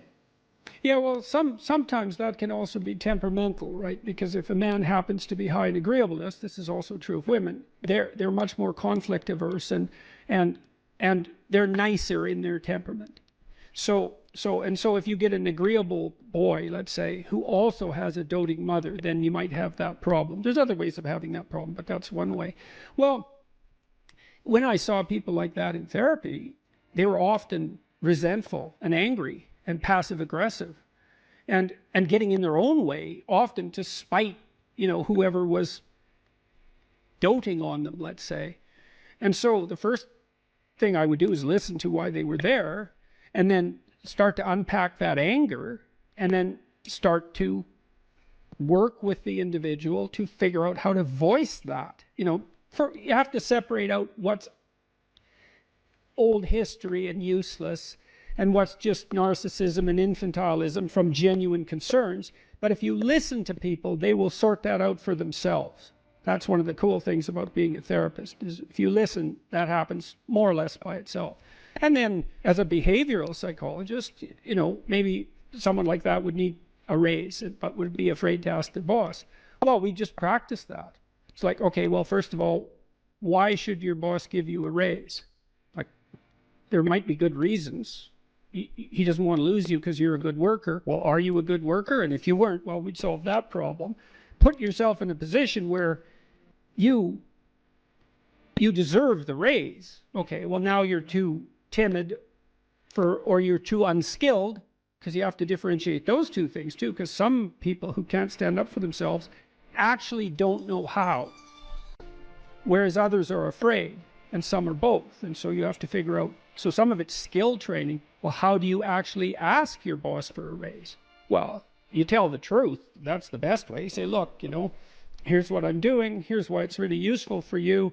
It looks like I'm somewhat underpaid in this role. That's demotivating me possibly. I also have other options. I think I need, you know, 15% more, and I'm interested in moving up, and here's what I'll do for you if you do that. And so, you know, think about it. And then if your boss doesn't do that and all that's true, well, then you should be assertive enough to find another job. Or maybe you look for another job before you even ask for the raise. Put your CV together, right? Update it so you're not afraid to look for another job. All this is strategic thinking. That was another thing that was really fun about clinical work. Most of my clients, they doubled or tripled their salaries within 3 or 4 years. Oh, you know, wow. They worked at it. This wasn't nothing. This was major league strategic planning. And that was true for women and men, you know, so, and that's very fun to watch that happen. Think clearly about it, right? And get your act together, you know, and you got to see what's getting in your way. So maybe you're afraid to ask your boss for a raise because if he says no, you'd have to look for a job, and you don't have your resume or CV updated. And the reason you don't have it updated is because you're embarrassed about the lacks in it, and you don't want to face the lacks because then you'd have to see how you didn't get educated properly because you were useless, and you'd have to take steps to rectify that. And like, it's a real mess down there, right? Yeah. The reasons you're not asking. So we'd lay that all out and then say, well, you're embarrassed about your resume. Well, update it and let's take a look at it. Okay, well, here's some holes and they're not good. What could you do to fix those? And then you break it down into small steps, right? Implementable steps. That's very practical. So that's a good thing to know. If you have your sights set on a goal, you'll move towards it if you break the steps down small enough so that even someone as useless as you will do it. And that also requires a fair bit of humility, because what you might find, especially if you're avoiding something, is that the step you are actually willing to take is so small that you're embarrassed to admit it to yourself, so you won't take any steps at all. Well, that's completely counterproductive. And the reason that's not proper thinking, let's say, or productive thinking, is that while small steps get bigger real fast, and it doesn't matter where you start. If you're doubling your utility every few weeks, who cares where you start? It starts to take off real quick. So you don't want to be embarrassed. You don't want to be so embarrassed by where you are that it stops you from becoming who you could be. And that's tough. It can be that's real tough. I'm not making light of that. I see exactly why people avoid, but it's not a good solution.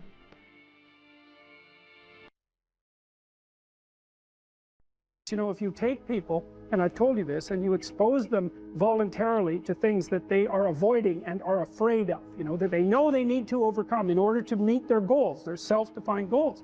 If you can teach people to stand up in the face of the things they're afraid of, they get stronger.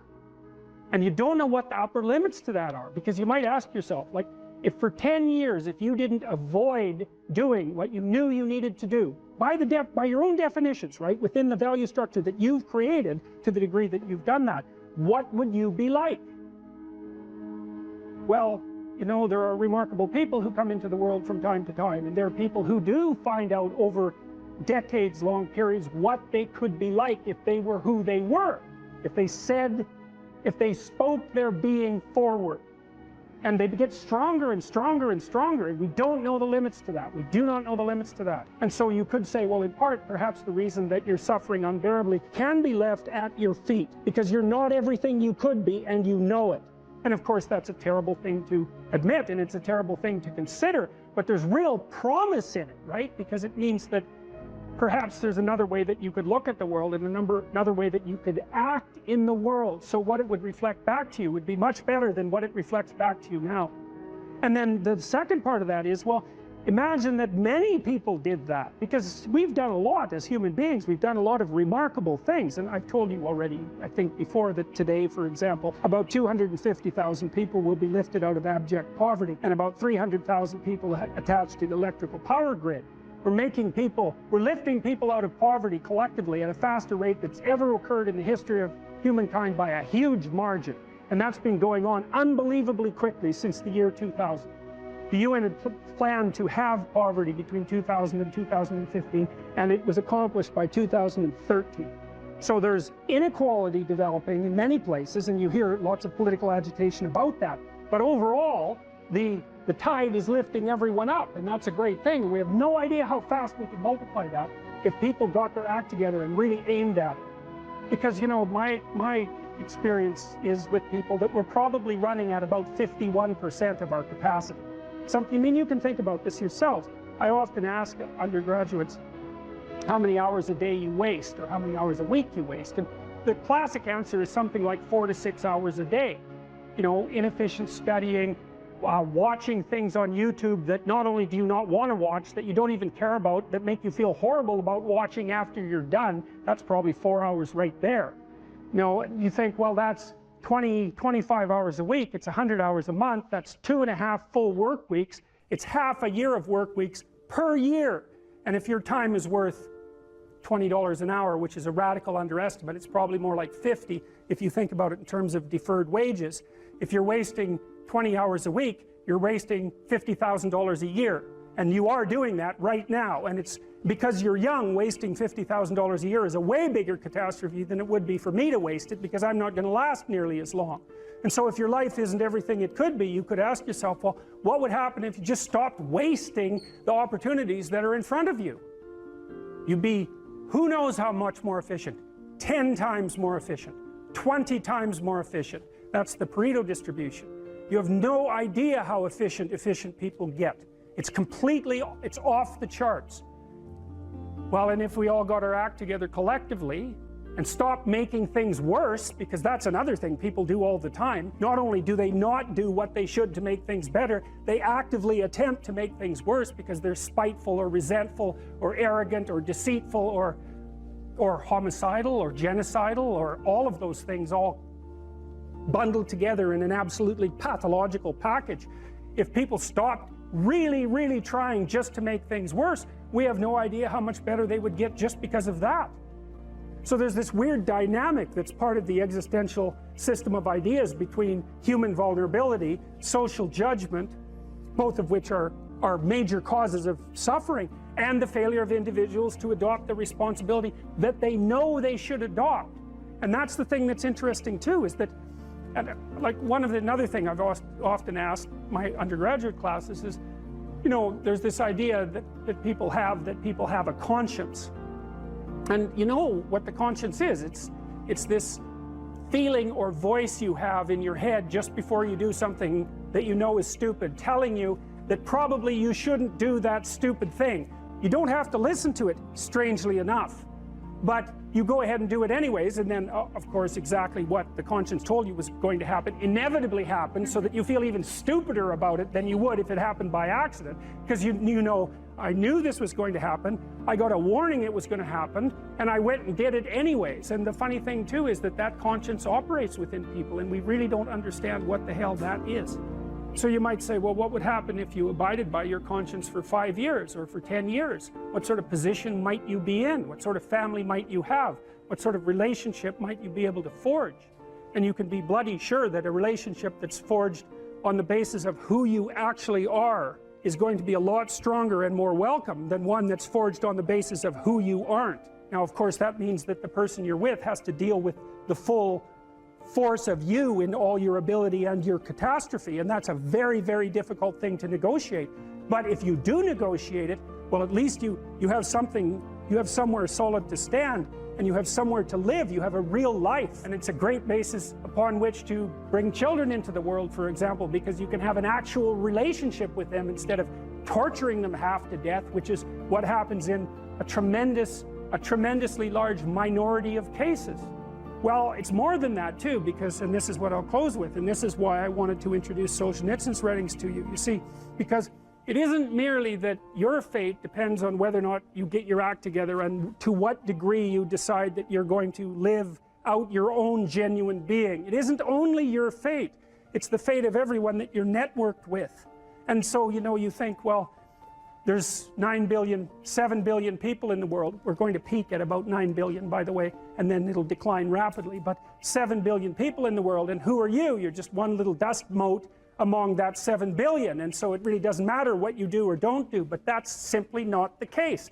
It's the wrong model, because you're at the center of a network. You're a node in a network. Of course, that's even more true now that we have social media. You'll know 1,000 people, at least, over the course of your life, and they'll know 1,000 people each, and that puts you one person away from 1,000,000, and two persons away from 1,000,000,000.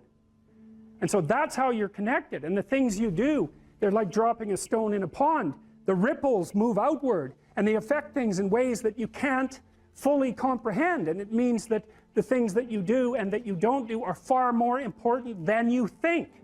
And so if you act that way, of course, the terror of realizing that is that it actually starts to matter what you do, and you might say, well, that's better than living a meaningless existence. It's better for it to matter. But I mean, if you really asked yourself, would you be so sure if you had the choice? I can live with no responsibility whatsoever. The price I pay is that nothing matters. Or I can reverse it and everything matters. But I have to take the responsibility that's associated with that. It's not so obvious to me that people would take the meaningful path. You know, when you say, well, nihilists suffer dreadfully because there's no meaning in their life, and they still suffer. Yeah, but the advantage is they have no responsibility. So that's the payoff, and I actually think that's the motivation. Say, well, I can't help being nihilistic. All my belief systems have collapsed. It's like, yeah, maybe. Maybe you've just allowed them to collapse because it's a hell of a lot easier than acting them out.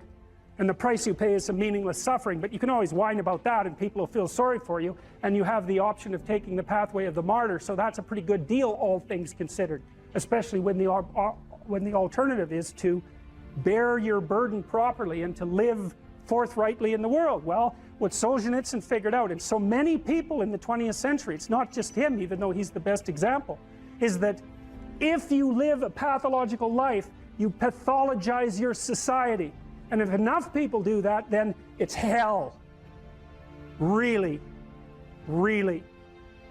And you can read the Gulag Archipelago if you have the fortitude to do that, and you'll see exactly what hell is like. And then you can decide if that's a place you'd like to visit, or even more importantly, if it's a place you'd like to visit and take all your family and friends. Because that's what happened in the 20th century.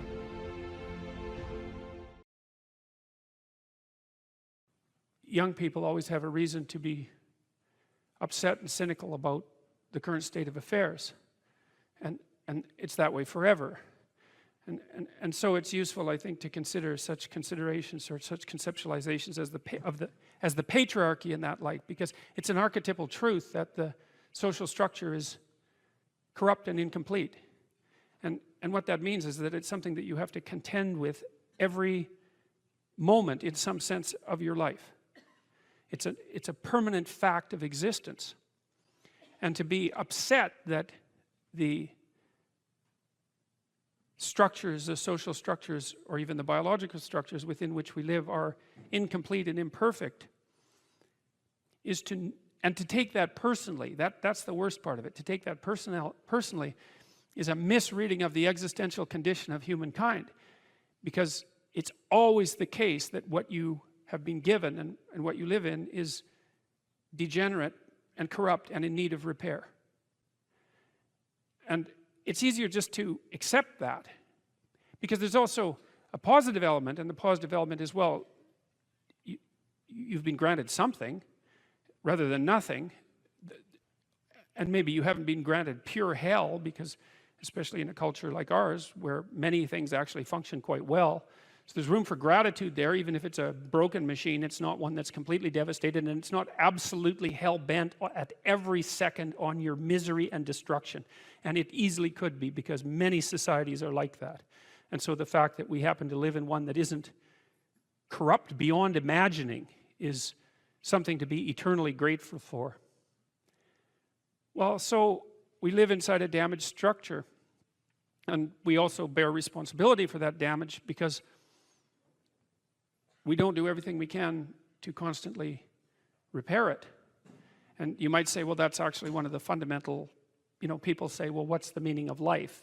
What they really mean is, what's the positive meaning of life? Because as we've already discussed, the negative meanings of life are more or less self-evident.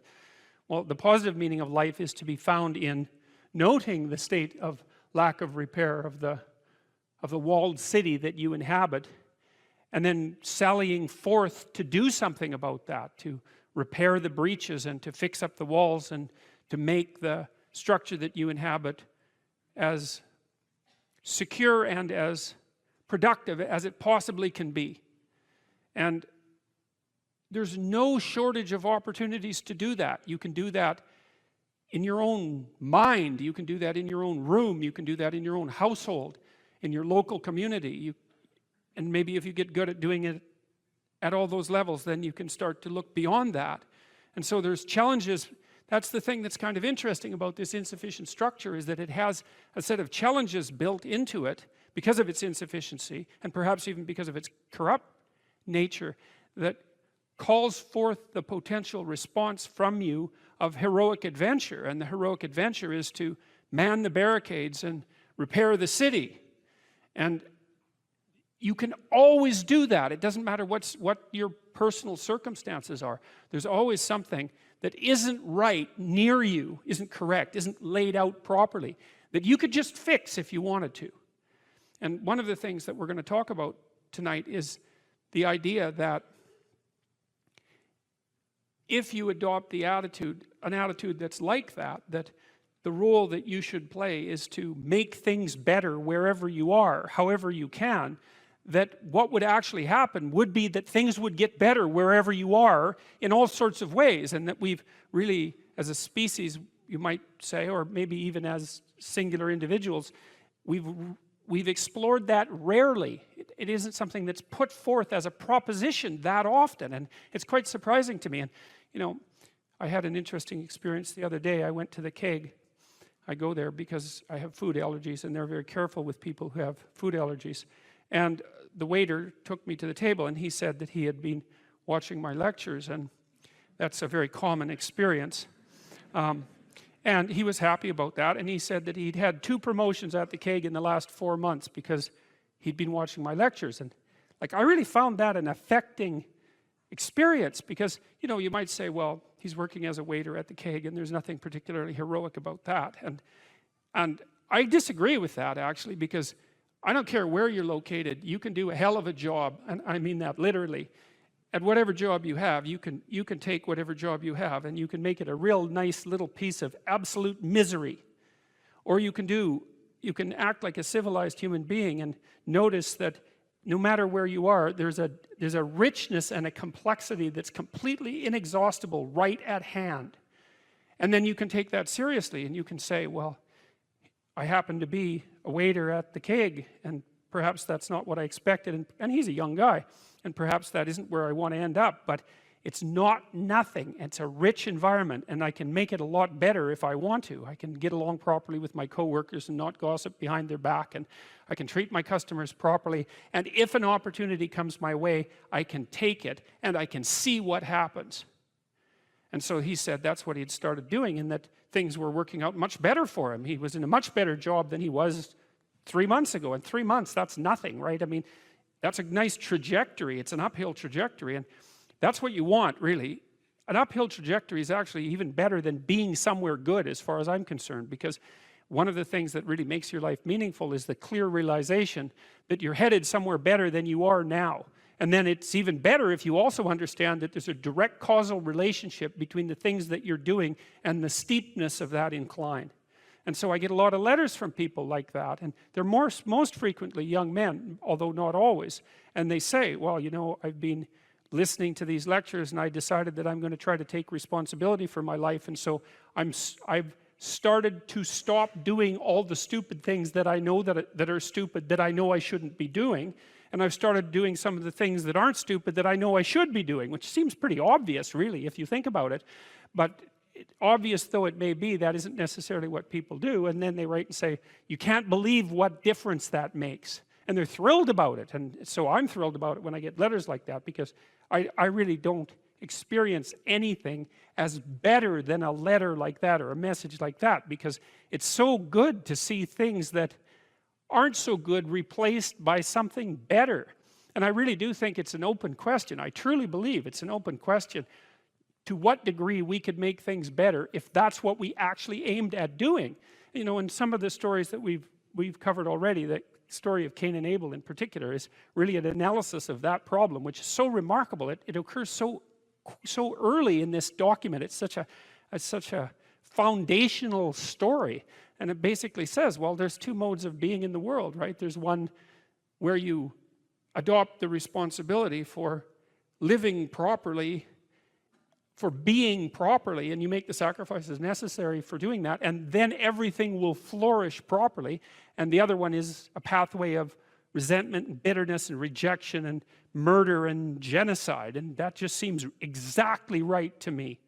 And so if the positive path beckons, if you can actually see what it is, if you can lower yourself enough to see what it is. Carl Jung said once that modern people didn't see God because they didn't look low enough. It's a phrase I really, really like, because people denigrate the opportunities that are right in front of them. And there's no reason to do that, because what's right in front of you is the majesty of being. That's what's right in front of you. It's inexhaustibly complex and full of potential, and there's no reason to assume that wherever you happen to be isn't as good a starting place as anywhere else. Now, you know, I know some people have terrible, terrible lives. They're in situations that are absolutely unbearable, but I also do know that even situations like that can be made a hell of a lot worse by the worst kind of attitude, that's for sure. So anyway, so that's where you are. You're in a damaged structure. You're a damaged structure. You're in a damaged structure, but, you know, at least it's got some walls. You know, you're not being fed to the lions on a regular basis, so that's a good thing. And you can emerge forward, you know, heroically, magically, to confront the chaos that constantly threatens the structure within which you live, and you can free something as a consequence of that. You can learn something, you can strengthen yourself. That's the other thing, because what you're actually made of, in many ways, that what informs you, what you're made of, is what you encounter when you voluntarily encounter the unknown. And so the more you voluntarily encounter the unknown, the more you get made of, and the more you get made of, the more there is to you, and then the more you're good at encountering the unknown and restructuring order and calling forth proper order out of the potential of being. And God, you got to think, why wouldn't you do that, since you can do that? And it's an endless mystery. You know, I think part of it is that people, well, it's also encapsulated to some degree in the story of Adam and Eve, because what happens to Adam is when he becomes self-conscious, right? He becomes ashamed of himself and regards himself as a lowly sort of creature. And there's endless reasons why people would do that, because, of course, we're rife with imperfection. And so he hides from God. And I think that's actually the answer to the conundrum, which is that people don't aspire to the highest good because they're deeply ashamed of themselves and their weaknesses and their insufficiencies. And so that's not the only reason. I mean, there's the desire to avoid responsibility, and there's all the negative motivations as well, like resentment and hatred and the desire to make things worse. I don't want to, you know, give us too much of a break, but it's something like that. But it's okay to not be in a very good place if what you're trying to do with that not very good place is make it better. And one of the things I really have learned as a clinical psychologist is that you just cannot believe how powerful incremental progress is. You can do the calculations like, it's like compound interest, you know. If you make your life 0.1% better a week, man, in 2 or 3 years, you're in such a better place than you were that it isn't even like the same domain. And if you keep that up for 10 years or 20 years, you know, especially if you're young and you start early, you start to straighten yourself out and fix the things that you can fix. You can transform your lives in ways that are completely unimaginable. And God only knows what the upper limit of that is in terms of human possibility, because we are amazing creatures, you know, when we really get our act together and stop running at 10% of our capacity, you know. So that's what you do. You've got, you know, the fact that things aren't exactly the way they should be at least gives you something to do, you know, and that's maybe something great to do, because there's no shortage of suffering and trouble that besets the world that you could conceivably ameliorate in some way. And the utility and meaning, the utility of that and the intrinsic meaning of that is self-evident. So it also makes me curious about nihilism, for example, and despair, because I mean, I understand those emotions, I understand them deeply, and the intellectual mindset that goes along with it, but they just seem beside the point to me in some sense, because there are so many things that need doing that all you really have to do is open your eyes and look at them and then decide that you're actually going to do something about them. And you might think, well, what's within my scope of influence is so trivial that it's not worth doing. It's like, it won't stay trivial for long if you do it. Not at all, and I don't think it's trivial to begin with. I don't think that I really don't believe that anything done right is trivial. And my experience in my life has been that anything I actually did paid off. It didn't pay off necessarily in the way that I expected it to pay off. That's a whole different story. But if it was genuine commitment to do something, even if it went sideways and the outcome was really something other than what I expected, the net consequence over time was nothing but good. So every new frontier that can be conquered is an advance forward, and there's no shortage of frontier because we're surrounded by the unknown, we're surrounded by our own ignorance, and we can continually move into that domain, into the domain of chaos, or we can restructure pathological order, and that's the secret to proper being. And so then you encounter chaos that way, you know, and then you can regard yourself as the sort of entity that, despite its insufficiency, has the capability to conquer chaos, despite the danger of that. That's the other thing, because the fact that you're fragile is actually a precondition for your heroism, because if you weren't fragile, then there'd be nothing heroic about doing something difficult, right? Because if you couldn't be hurt or damaged or defeated or end up in failure, then where's the moral courage in the endeavor? It has to be that the fragility is built into the courage. And so it's not a reason not to engage in it at all. In fact, quite the contrary. And so, what's the difference between men and women? Well, how do they differ? Well, the first thing we might observe is that if you look at personality differences between prepubescent boys and girls, they're not very large. Boys and girls don't differ in terms of their trait neuroticism, for example.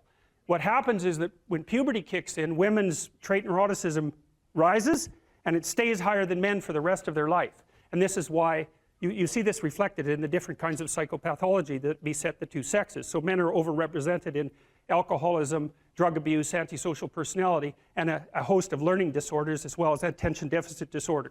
And women are overrepresented in depression and anxiety, primarily. That seems to be tightly associated with higher levels of trait neuroticism, because maybe it's, if you're at the 95th percentile or higher, let's say, in trait neuroticism, there isn't much difference between that and being somewhat prone to depression and anxiety. And because the curves overlap, you know, the curves aren't identical, the normal distributions aren't identical for men and women, you tilt the one to the right, the women's curve to the right towards higher levels of neuroticism.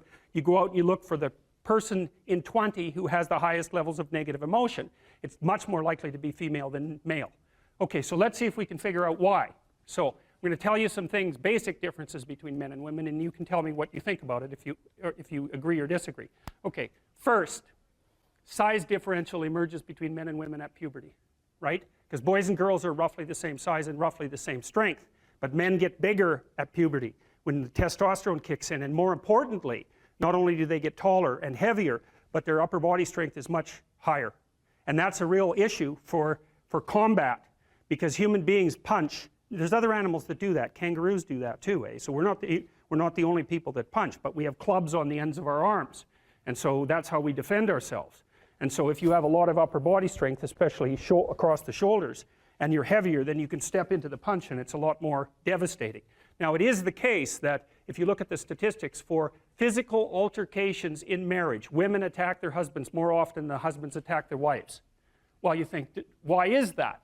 Well, let's assume that there isn't any reason other than both people in a relationship can get upset, and the women know that if they hit their husbands, nothing's really going to happen, right? Because if you're if you're a woman about that high and your husband is, say, my height, unless you hit me with an object or something that's sharp, the probability that you're going to do me any serious damage is pretty low. You might hurt me, but if I do the reverse and hit you, and I really hit you, and so the reason, at least one of the reasons why women can be more physically aggressive in minor ways in a relationship is because everyone knows, the wife and the husband equally, that the consequence of the physical aggression is much more limited. So men do more serious damage to women, but women are more aggressive in relationships. So that's interesting. So okay, so there's a body size difference that's important, a strength differential that's important. Next thing, I think, so let's assume that the reason that women are higher in sensitivity to negative emotion is because the world is actually more dangerous to women, right? Because that would be the most logical reason why there would be a sex difference in something like fear or sensitivity to punishment. Well, first there's the danger of physical altercation. Second, there's the sexual danger. So women become sexually vulnerable at puberty. And why do I say vulnerable? Well, it's straightforward. It's because the cost of sex for women is way higher than it is for men. And it certainly has been throughout our evolutionary history. Because if a man has an unwanted sexual encounter, well, then he walks away and maybe he's persecuted by the state or prosecuted by the state for it. But if a woman has an unwanted, unwarranted, or incautious sexual encounter and she ends up pregnant, then, well, in traditional societies, you're just done. And even in modern societies that are rich like ours, I don't have to go into that. It's big trouble. No matter what you do about it, it's big trouble. So being more nervous about that makes perfect sense. But then here's the last thing. And I think that women's nervous systems are not adapted to women.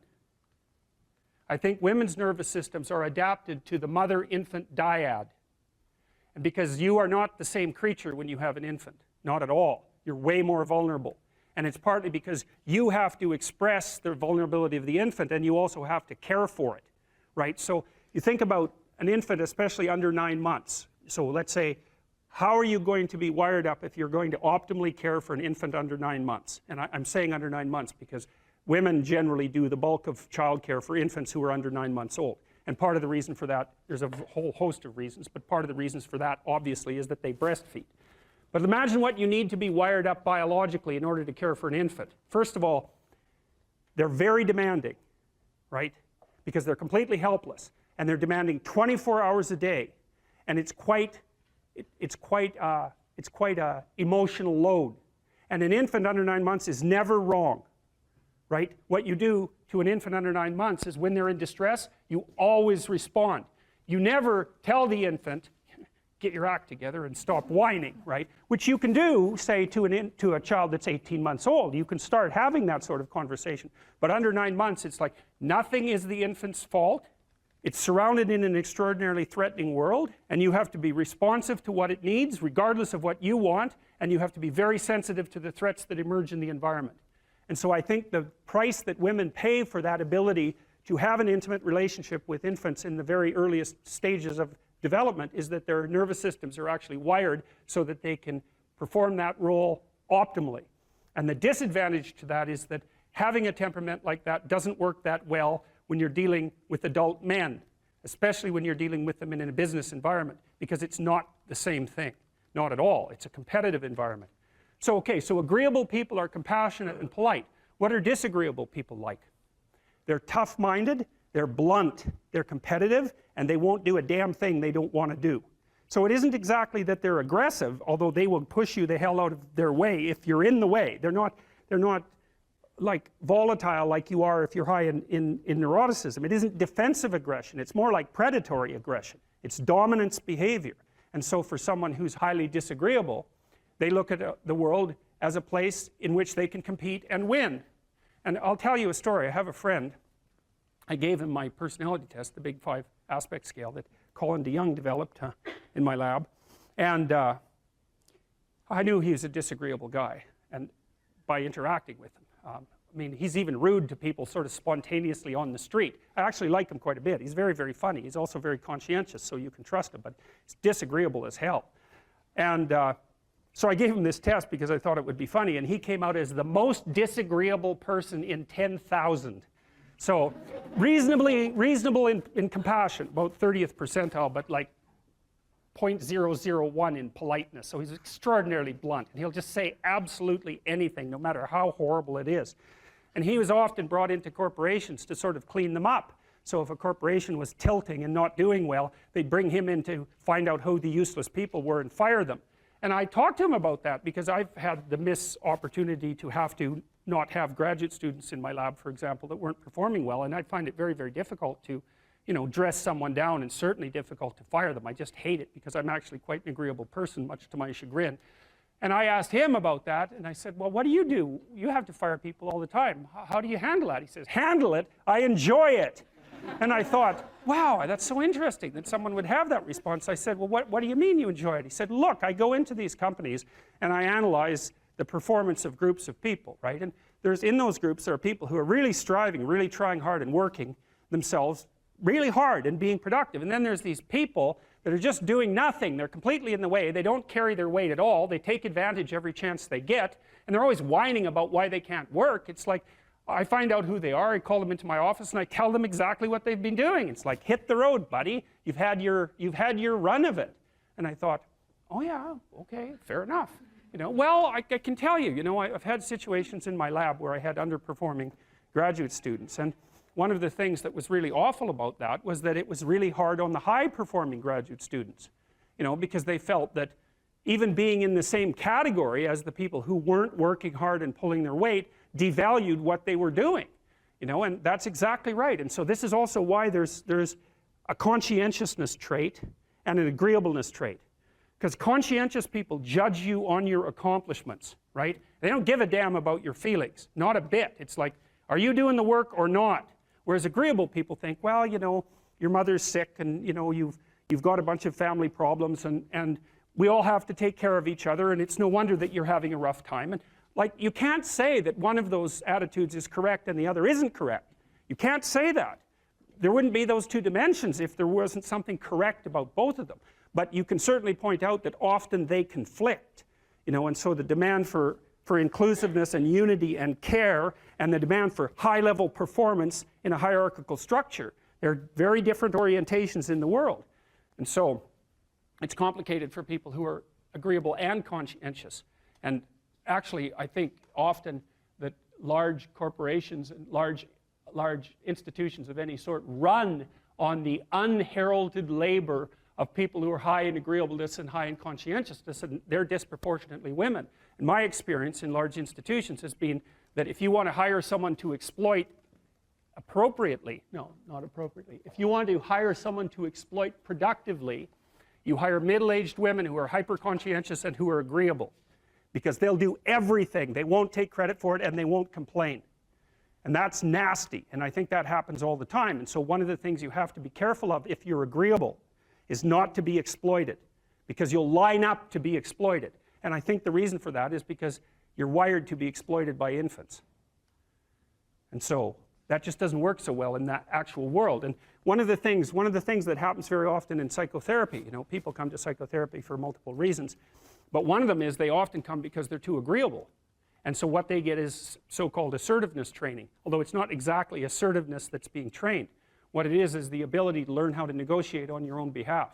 And one of the things I tell agreeable people, especially if they're conscientious, is say what you think. Tell the truth about what you think. There's going to be things you think that you think are nasty and harsh, and they probably are nasty and harsh, but they're also probably true. And you need to bring those up to the forefront and deliver the message. And it's not straightforward at all, because agreeable people do not like conflict. Not at all. They smooth the water, and you can see why that is in accordance with the hypothesis that I've been putting forward. You don't want conflict around infants. It's too damn dangerous. You don't want fights to break out. You don't want anything to disturb the relative peace.